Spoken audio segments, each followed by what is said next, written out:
33.3 presenta de resurrección, y hoy vamos a meditar el tema de por qué Jesús comía con pecadores y con publicanos, o sea, cuál era la intención de Jesús.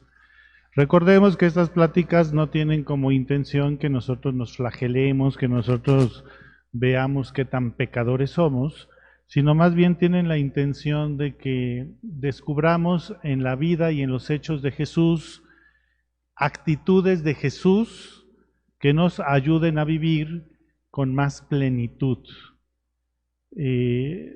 La gente no sabe vivir con plenitud. Dios me ha concedido la gracia y la fortuna de convivir con infinidad de gente, y algo que me afianza esta idea de lo que les acabo de decir, que la gente no sabe vivir.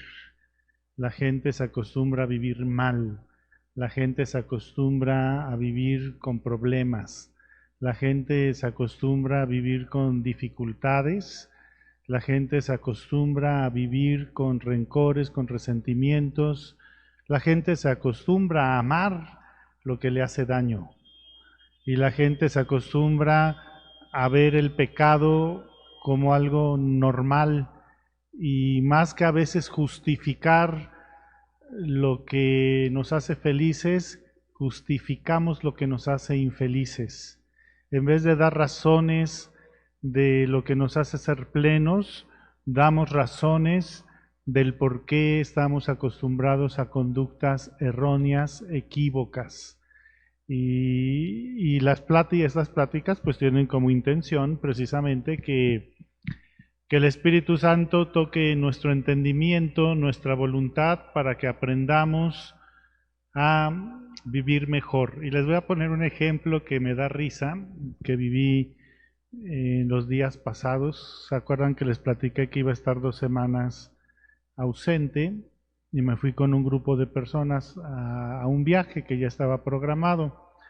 Me acuerdo mucho que en ese viaje cada viaje tiene sus peculiaridades, ¿verdad? Pero en este viaje era un viaje chiquito, éramos 10 personas, y de esas 10 personas, una de esas personas era una bebé de 2 años, muy consentida, y yo le puse a la bebé el apodo, por así decir, de la pequeña tirana, porque con sus berrinches, pues los papás la tenían así como que no le diera ni el aire. Entonces yo decía, mira, están educando a una pequeña tirana, y además como era hija única, pues peor, ¿verdad?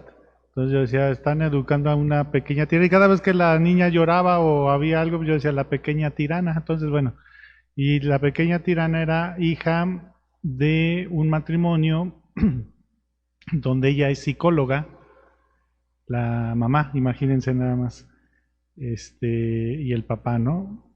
Y iban 2 señoras, eran las Juanas, las dos se llamaban Juanas. Las Juanas, una Juana muy chocosita, y la otra Juana, una señora de edad avanzada y que caminaba muy lento. Entonces, las dos Juanas compartían habitación, y la otra Juana, la desesperada, se adelantaba mucho, y de pronto a la otra, que era más lenta por su edad, pues no, la dejaba así como olvidada, ¿no? Así como, entonces la que tenía la llave de la habitación era la desesperada. Entonces un día llegamos muy noche, ahí donde nos tocó dormir, y pues la señora grande se perdió. Era como un camping ahí de cabañas. Entonces ella se perdió, y pues ya ahí se le asistió a la señora, y, y ya la condujimos hacia donde estaba su habitación.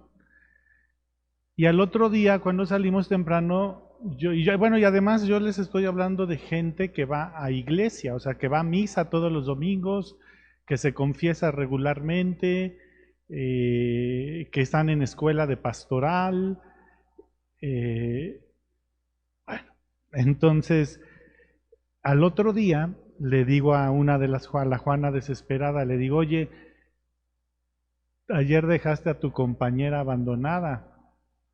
No, es que ella camina muy lento y que quién sabe qué. Y además no la abandoné, sí la estaba esperando, porque además también era Juana la contestona. Entonces me dice, no, y además sí la esperé. Le dije, ¿y dónde la esperaste? Pues en la habitación. Le digo, pues ahí no es esperar, o sea, ahí no es esperarla. Y entonces me dice, bueno, sí, pero además yo ya estuve pensando que si es mi compañera, pues entonces la tengo que esperar. Y si al final el grupo nos tiene que esperar a nosotras, pues al final nos tienen que esperar, pero no lo dijo en una actitud de querer esperarla, sino en una actitud incluso como desafiante. Y entonces yo le respondí, mira, también yo desafiante, le digo, mira, tú que eres de escuela de pastoral, que eres mujer de iglesia, que vas a misa, si el Espíritu Santo te está indicando que esa es la actitud que tienes que tomar y estás convencida porque es el Espíritu Santo el que te está haciendo tomar esa decisión, pues entonces hazlo. Entonces ya empezó a cuidar a su compañera y como a su compañera de pronto ya no le gustaba caminar mucho, pues la otra, la Juana desesperada, le fue muy bien porque la señora mayor le pagaba taxis para llegar a todos los destinos. Entonces terminó beneficiada, terminó beneficiada. ¿Por qué les cuento eso? Porque a pesar de que nosotros viajemos, conozcamos, al final siempre hay una indisposición humana para poder disfrutar de los momentos que debiésemos de disfrutar. Siempre hay una indisposición humana. No sé por qué los seres humanos nos flagelamos y nos castigamos, no sabiendo disfrutar de los momentos que nos tocan disfrutar en la vida. Entonces, la plática de hoy tiene precisamente como motivo que nosotros reflexionemos sobre Jesús, por qué Jesús comía con estas personas, por qué Jesús, espérenme, es que aquí tengo en el celular, tengo el tema de hoy y de pronto se me borra y tengo que, no crean que estoy chismeando, sino que más bien aquí tengo el tema y de pronto se me desprograma. Y entonces Jesús, pues se va a comer, Jesús se va a las fiestas, Jesús también se va de Samaria a Jerusalén, de Jerusalén a Nazaret, a Palestina, es decir, Jesús también no se queda nada más ahí donde vive. Jesús hace sus peregrinaciones, se va a las fiestas, convive, platica, y Jesús respeta también las fiestas religiosas. Es lo primero. Acuérdense que Jesús, el primer día hablábamos de que Jesús era un hombre judío, celoso de las tradiciones judías. Entonces, por lo tanto, todas las fiestas judías, Jesús las celebraba. Jesús cumplía religiosamente con lo que le tocaba cumplir religiosamente. Entonces, Jesús respeta las fiestas religiosas y aprovecha las fiestas religiosas para convivir, para platicar, para conocer, para darse a conocer y para hacer que se conozcan a los que a Él tiene en ese momento a su alcance. Es decir, las fiestas religiosas que Jesús cumplía fielmente por ser judío, estas fiestas religiosas al mismo tiempo Jesús las aprovechaba para instruir. Acordémonos que el primer gesto de adolescencia que Jesús tiene es cuando se van de caravana a una peregrinación y se regresa a la caravana y Jesús se queda. Cuando María y José lo están buscando, ¿qué lo encuentran haciendo? Instruyendo, enseñando, aprovechando la fiesta. Fíjense cómo incluso generacionalmente esto también nos dice algo. Si nosotros no, cuando a ustedes se les desaparece el hijo o la hija y lo buscaran, ¿qué lo encontrarían o qué la encontrarían haciendo? Hoy en día, instruyendo a sus semejantes. No, entonces Jesús aprovechaba todas estas oportunidades de las fiestas religiosas para instruir, para convivir, para educar. Jesús acude también a fiestas de sus amistades. Constantemente acudía a la casa de Lázaro, de Marta y de María, constantemente acudía a esa casa a comer, a platicar. Y cuando seguramente en esa casa se hacían fiestas, uno de los invitados principales era Jesús. Jesús, recordemos que es invitado a las bodas de Caná y va con sus discípulos a las bodas de Caná, que es a lo mejor la primera fiesta pública a la que Jesús va y la primera fiesta en la que Jesús hace un milagro. Jesús también va a comer a la casa de Mateo. ¿Se acuerdan que Mateo se sube a un árbol y que le dice Jesús, oye, pues invítame a comer a tu casa? Y lo invita y están ahí platicando y se torna muchas cosas interesantes en esa reunión, en esa comida. Se habla de muchas cosas. Y es cuando Mateo se integra propiamente ya al grupo de Jesús. Entonces, pues Jesús acude a fiestas y en esas fiestas, pues Jesús de pronto, en esas fiestas, convive ya no solo con sus discípulos, convive también con la gente que está ahí. Jesús convive con sus discípulos constantemente, pues, y cuando hablo de los discípulos de Jesús, no estoy hablando solamente de los apóstoles, estoy hablando de todos los que pertenecían a ese grupo de Jesús, que eran hombres y mujeres, que se habían encontrado con Jesús y habían cambiado su vida y estaban viviendo de una manera diferente. Entonces Jesús también con ellos convive constantemente cuando desayuna, cuando come, cuando cena, cuando viaja con ellos, cuando va, cuando regresa, cuando planean juntos. Entonces Jesús convive también con sus discípulos de una manera constante y Jesús aprovecha todas las reuniones para convivir, para corregir y para formar. Porque una reunión, una sobremesa de una fiesta,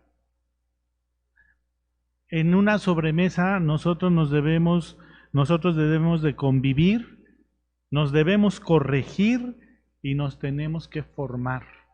Y aquí es un punto importante, cuando ustedes hacen sobremesas, ¿de qué hablan?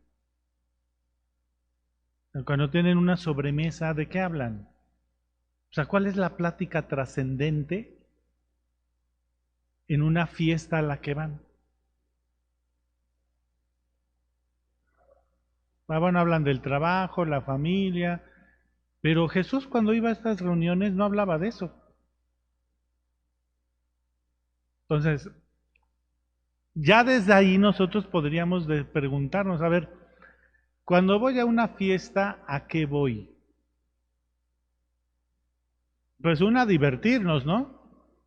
O sea, porque una fiesta, pues es para divertirse, es para convivir, pero a veces nosotros, hasta cuando planeamos una fiesta, nos estamos peleando. Cuando planeamos la fiesta patronal, si les platicaba, cuando se planea una fiesta patronal.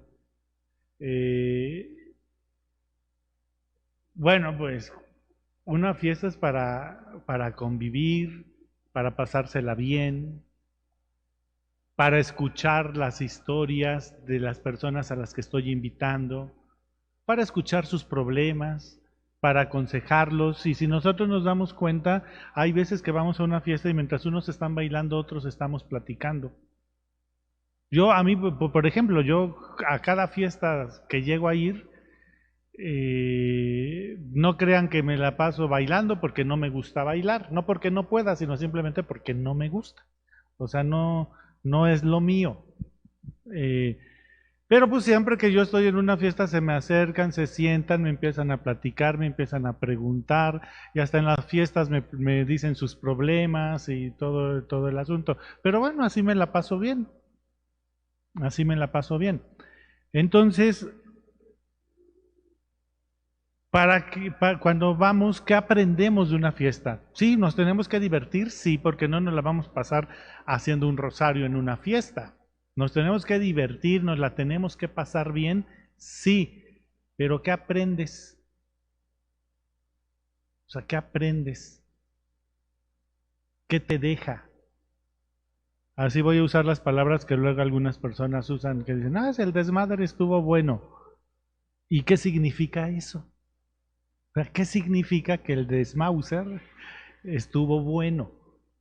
O sea, porque te emborrachaste y te perdiste, porque te drogaste, porque llegó un momento en que hiciste desfiguros y estabas ya tan mal por el alcohol o la droga que ya ni te diste cuenta, ni lo viviste, ni lo disfrutaste.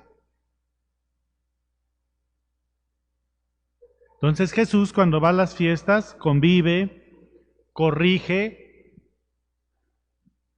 y forma. Jesús no solamente hace culto. A Jesús no solamente enseña en una sinagoga, no solamente cumple con los ritos religiosos. Jesús, en una fiesta, Jesús no solo hace culto, Jesús convive. Ese punto para mí es así como muy importante porque siento que a veces en la iglesia nada más estamos acostumbrados a hacer culto. Le voy a decir a quien tenga sus celulares, les voy a decir lo que le dije a unos chicos en misa, que no era ni la hora, ni el lugar, ni el momento de tener los celulares encendidos. Yo porque aquí tengo mi texto, pero si estamos aquí, concentrémonos en estar aquí. Entonces, Jesús no solo hace culto y a veces nosotros estamos acostumbrados solamente a hacer culto. Nos cuesta mucho convivir.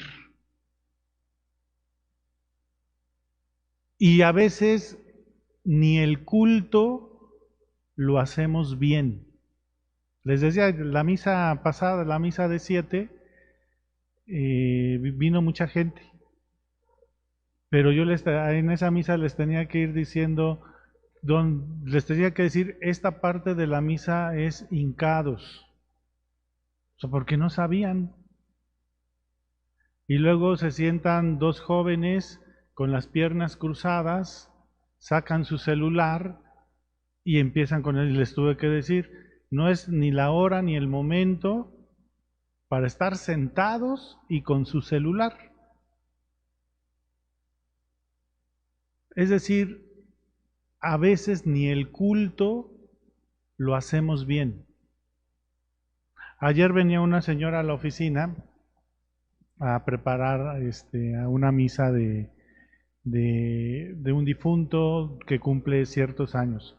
Entonces la señora decía, yo estaba ahí, estaba en la oficina, pero estaba atrás del muro, o sea, no me veía yo. Entonces llega la señora y empieza a decirle a la secretaria, oiga, pero es que hace un año le hicieron la misa a mi difunto, pero no hubo consagración y entonces, pues, ¿de qué se trataba? Y entonces yo escuché su argumento de la señora y entonces ya me asomo yo.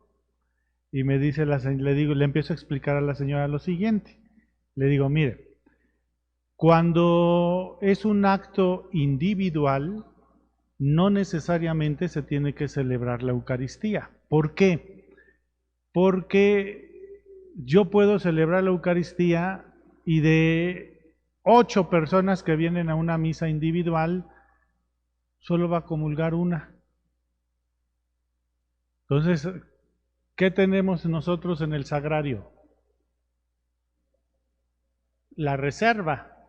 ¿Y para qué se usa la reserva? Para este tipo de celebraciones donde no hay consagración, sino que por eso está el sagrario y por eso está la reserva. Entonces yo decía a la señora, sin embargo, en un acto comunitario, pues sí celebro la misa. ¿Por qué? Porque entonces sé que van a comulgar 20 o 30 personas, entonces pues tengo que consagrar porque tiene que haber hostias suficientes, pero en un acto individual, a veces las personas llegan tarde y todavía se ponen a saludar entre las bancas, no ponen atención. Y yo le decía a la señora, bueno, yo, aunque soy el párroco, y me dice la señora, ay, ¿a poco usted es el padre? Y le digo, sí, le digo, sí, me dice, ay, es que, pues antes venía, pero ya tiene mucho que no vengo. Entonces le digo, pues sí, ya me di cuenta porque ni siquiera me ubica, o sea, ya me di cuenta que tiene mucho que no viene para acá. No, que discúlpeme, que quien saque. Le digo, no, no se preocupe, pero simplemente yo con todo y que soy el párroco, que soy el padre, si me ponen a mí una misa, una celebración de difunto individual, yo hago celebración de la palabra, por esta razón que le estoy dando. ¿Qué caso tiene consagrar si no van a comulgar? No, pues que sí tiene razón. Bueno, ya se fue la señora. Entonces, por eso les digo, a veces nosotros no vivimos el culto, a veces eso ni tampoco lo disfrutamos, lo, tampoco lo exprimimos y tampoco lo hacemos bien. Entonces Jesús convive para conocer a la gente, para que se conozcan entre ellos. Nada más el Evangelio de hoy es cuando Jesús les está diciendo a sus discípulos, saben que yo ya me voy, pero no tengan miedo. O sea, les voy a ir a preparar una habitación allá donde voy, pero ustedes no tengan miedo. ¿Qué les está diciendo? Porque además les deja una tarea.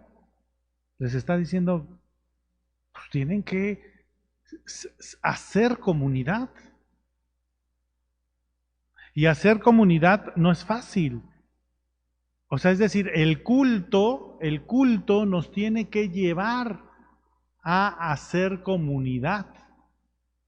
A eso nos tiene que llevar el culto, a hacer comunidad. Si el culto no nos lleva a hacer comunidad, eso significa que estamos haciendo mal el culto. Porque el culto en sí mismo también es comunidad, o sea, el culto es comunitario. Pero a veces tenemos muchos signos que no hablan de que nuestro culto sea comunitario. Jesús, aún resucitado, sigue conviviendo. Y se le aparece a sus discípulos y les dice, a ver, preparen de comer. Y come y se sienta a comer con ellos. Que incluso le llegan a decir, oye, pues ya no te vayas porque ya está oscureciendo, ya quédate aquí. Y dice el Evangelio, en ese momento se les desvelan como los ojos, el entendimiento, y se dan cuenta que con quien están es con Jesús. Y en ese momento, pues Jesús se desaparece, ¿no? Es decir, la figura de Jesús convoca. La figura de Jesús reúne. La figura de Jesús no excluye, sino que más bien la figura de Jesús integra. Jesús convive, por lo tanto, para hacer comunidad. Para eso Jesús convive, para hacer comunidad. Y hay muchos lugares, a mí, por ejemplo, esta parte de hacer comunidad siempre me ha sido muy fácil. O sea, a mí me ha sido muy fácil en muchas comunidades parroquiales. Alguna vez en alguna comunidad la gente, compañeros sacerdotes míos, después de las pachangotas, porque sí, yo estoy acostumbrado a hacer en las parroquias pachangas grandes. Y me decían compañeros sacerdotes en otras parroquias en las que he estado, me decían, oye, ¿cómo le haces para que sean las 2 de la mañana y la gente esté aquí en la parroquia? Y les digo, pues porque son fiesteros y porque les gusta. Y aquí en esta parroquia eso ha sido muy difícil.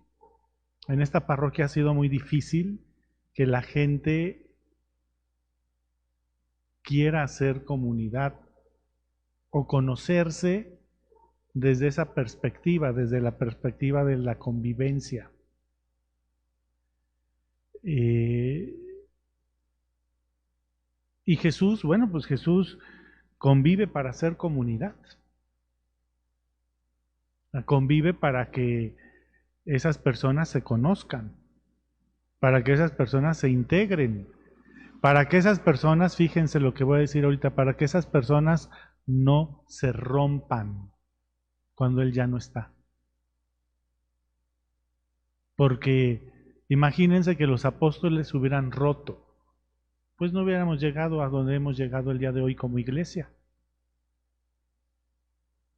Nosotros, por ejemplo, nos cambian al párroco y ya sufrimos y ya nos vamos con el párroco, ¿no? Ahí a donde el párroco está, porque pues ya se fue, ahora pues ya no hablan como hablan, pues no, porque pues la iglesia también es dinámica y la iglesia también es cambiante. Entonces Jesús convive para que en su ausencia física esa gente no se rompa. Porque la convivencia despierta conocimiento, la convivencia despierta aceptación, la convivencia despierta integración. Jesús nos enseña que nosotros debemos hacer comunidad y no solo culto. Tenemos que ser comunidad. El culto nos tiene que llevar a ser comunidad. Y eso lo tenemos que trabajar, lo tenemos que entender, lo tenemos que discernir. Ahora, para nosotros viene de este sábado en 8, es 13 de mayo, el día de la Virgen de Fátima.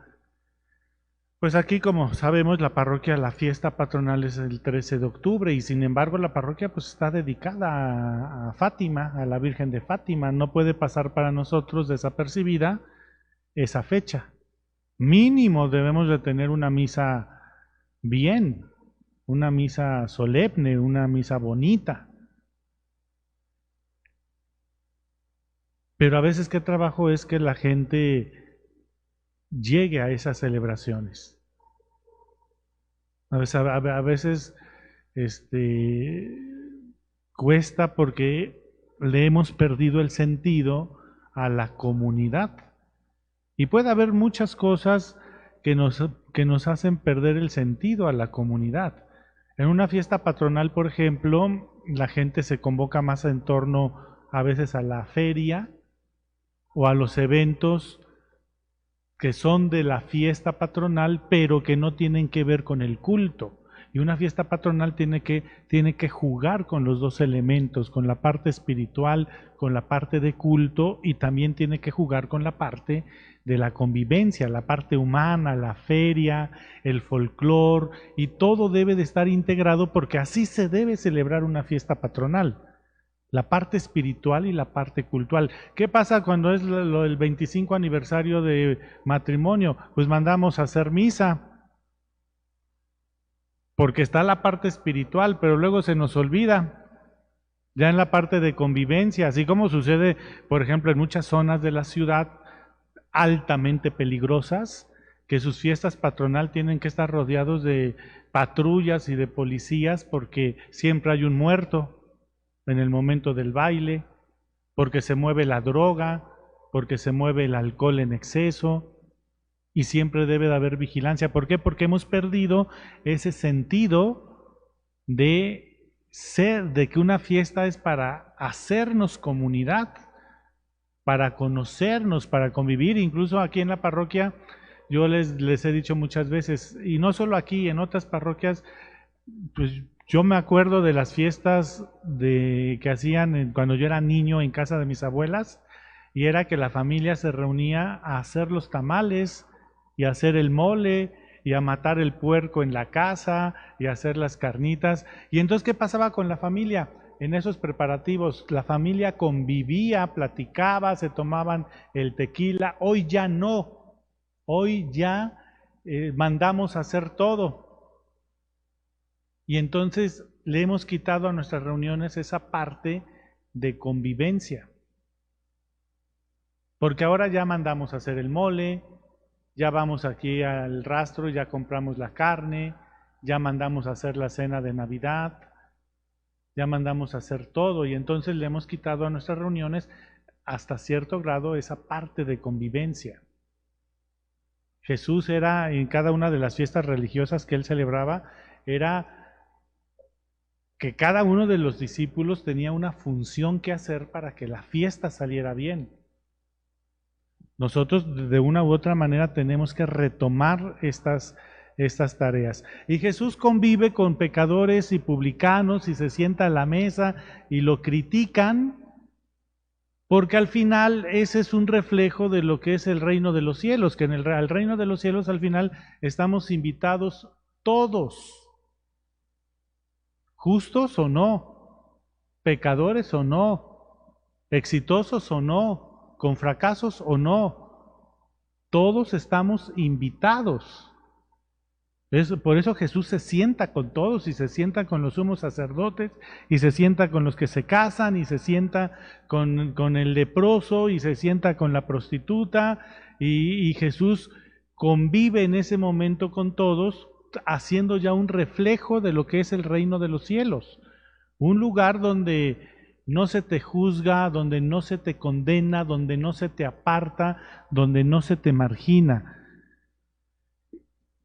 Y por eso nosotros tenemos que aprender a ser comunidad desde el culto, que el culto nos impulse a hacer comunidad. Y para ir terminando, en la convivencia se confirma la fe. O sea, cuando tú sabes convivir, cuando tú te integras, ahí estás confirmando tu fe también.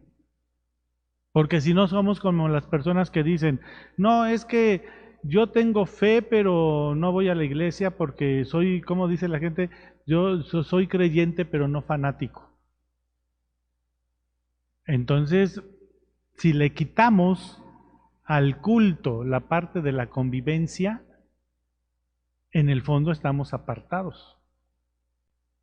La convivencia impulsada desde el culto confirma la fe,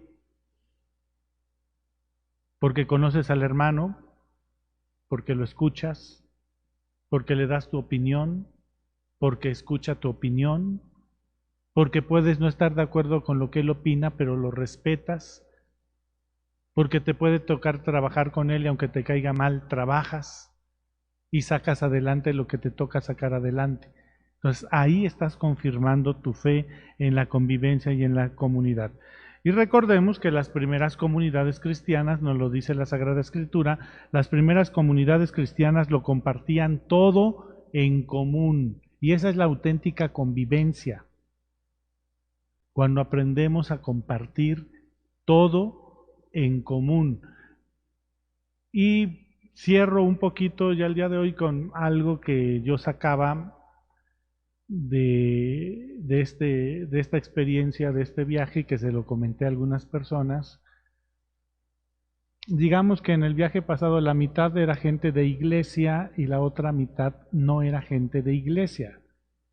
O sea, la mitad era como gente que va a misa, que cosas así, y la otra mitad no.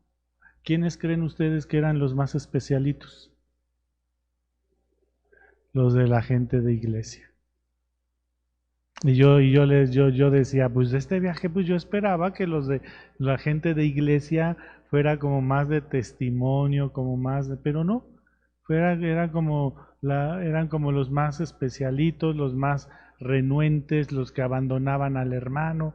Hubo una vez, me acuerdo, estábamos en Roma y a la gente que va a peregrinaciones, que va a Chalma, que hace rosarios, este, se olvidaron de la señora que caminaba lento y se adelantaron como 1 kilómetro.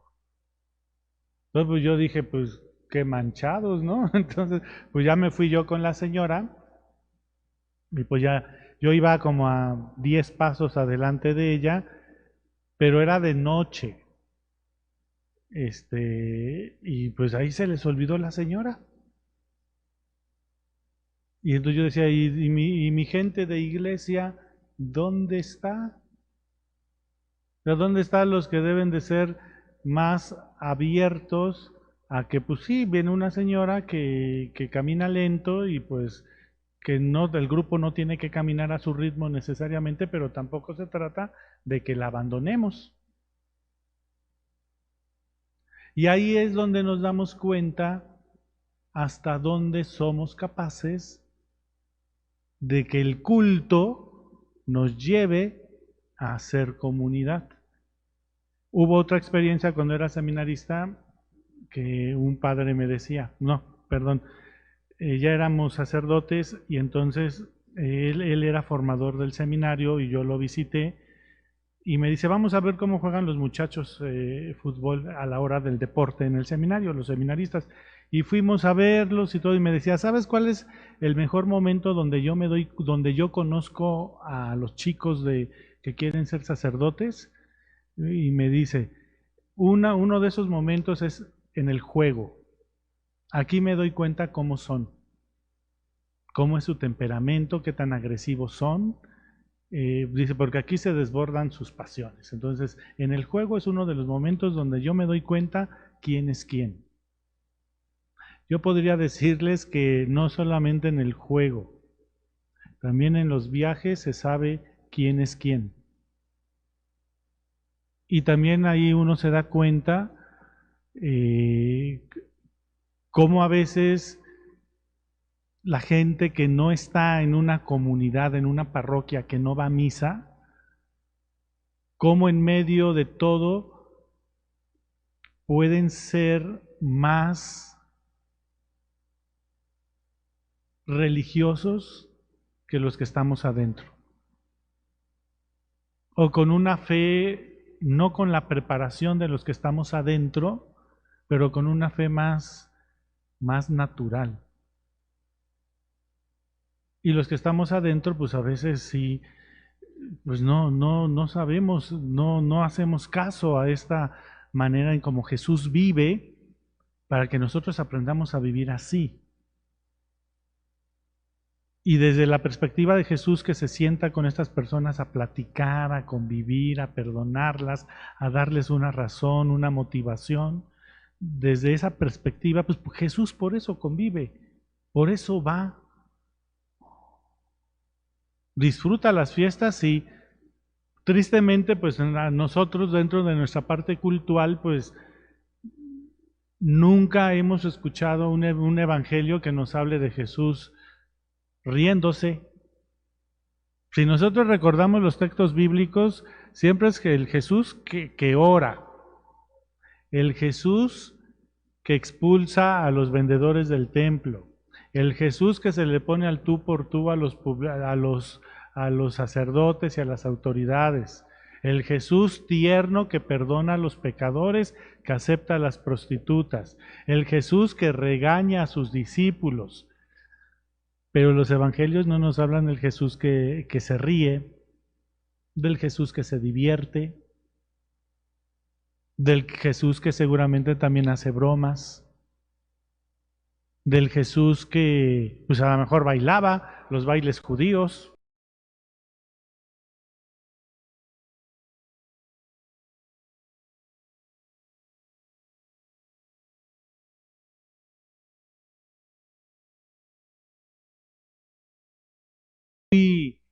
madura le puedan decir a esas personas con las que están comiendo, o a una o a dos, en qué están a favor con ellos y en qué no. Como en una convivencia de 4 o 5 personas que se están tomando un tequila, una cerveza o que están simplemente en una buena comida, o sea, ¿qué tan abiertos somos a escuchar las historias de esas personas o qué tanto nos cerramos a justificar nuestras propias posiciones? No sé si me estoy dando a entender. Esta parte tan humana que es la convivencia, que no nos la presentan los textos bíblicos, que rara vez hablamos de eso y que a lo mejor sería bueno que un día hagamos una teología del Jesús sonriente, o hagamos un discurso o armemos una conferencia del Jesús divertido, del Jesús que era humano y desde esa experiencia humana disfrutó su existencia, al grado de poder donar su vida. Pues no nos quedemos solo con el culto, sino aprendamos esta parte de la convivencia. No sé si alguien tenga alguna pregunta. Pati.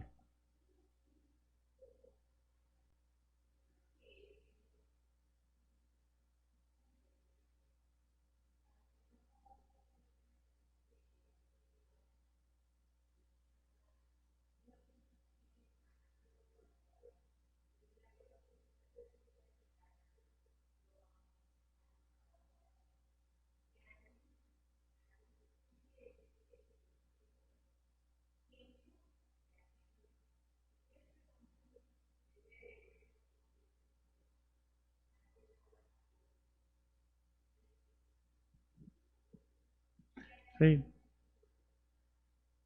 Yo creo que sí, los tuvo que tener.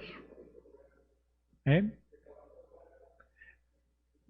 Pues sí, a mí sí me hubiera causado risa. A mí me hubiera causado risa. Sí, seguramente los hubo. Desgraciadamente, pues no nos lo narran los textos, ¿no?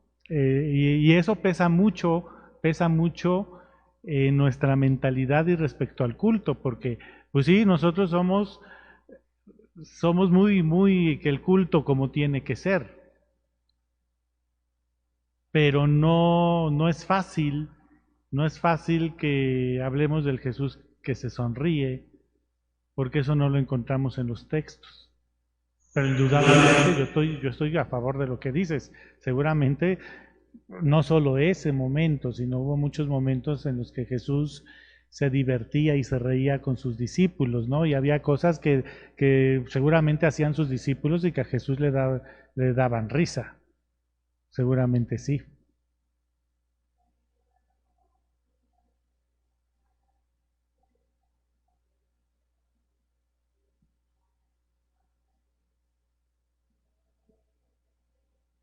Y ojalá supiéramos qué le decía Jesús a los niños, ¿no?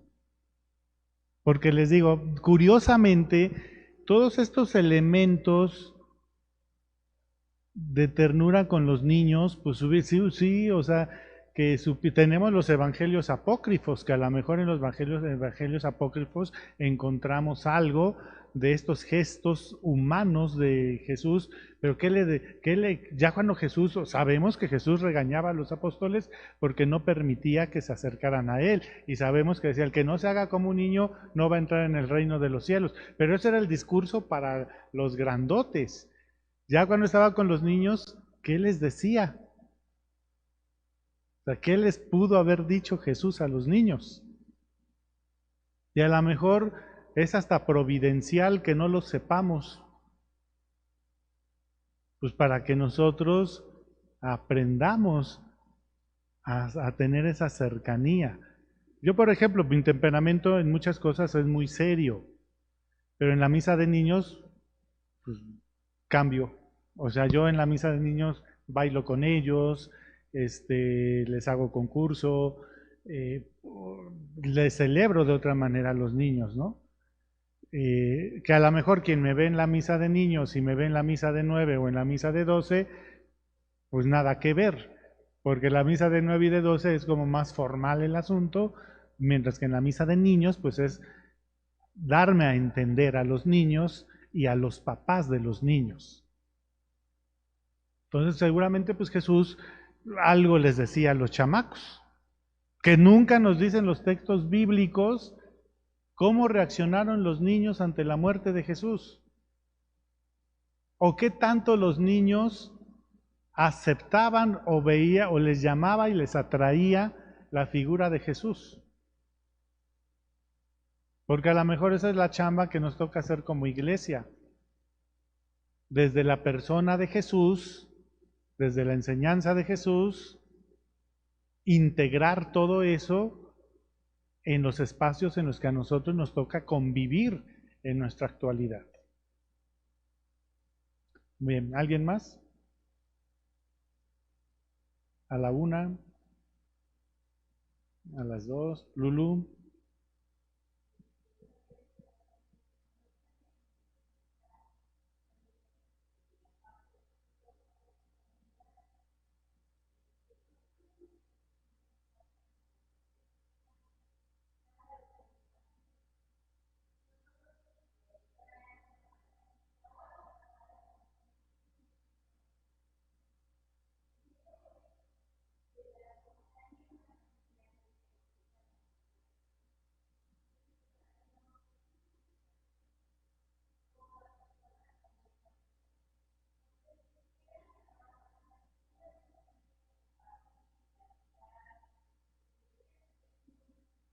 Sí, pero están haciendo del culto, se está dando esto y entonces yo te escucho lo que dices y entonces me refiero a la frase de la frase bíblica que les cité hace un momento.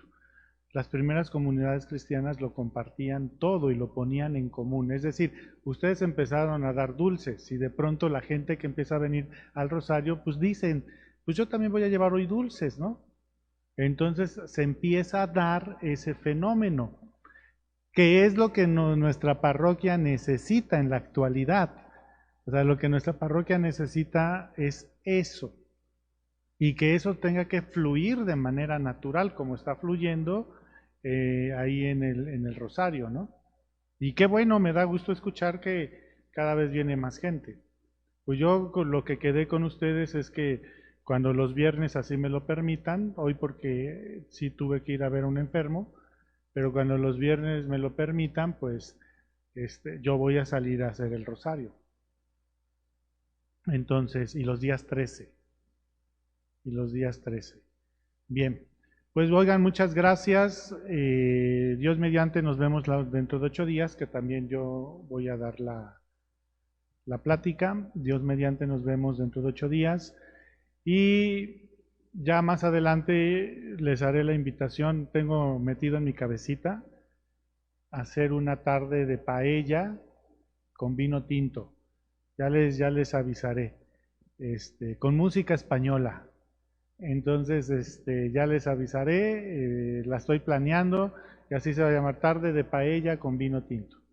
Entonces, ¿eh? Sí, pues sí, es que hay que hacer comunidad de una y otra forma. Muchísimas gracias, descansen, Dios mediante nos vemos el domingo. 33.3 presentó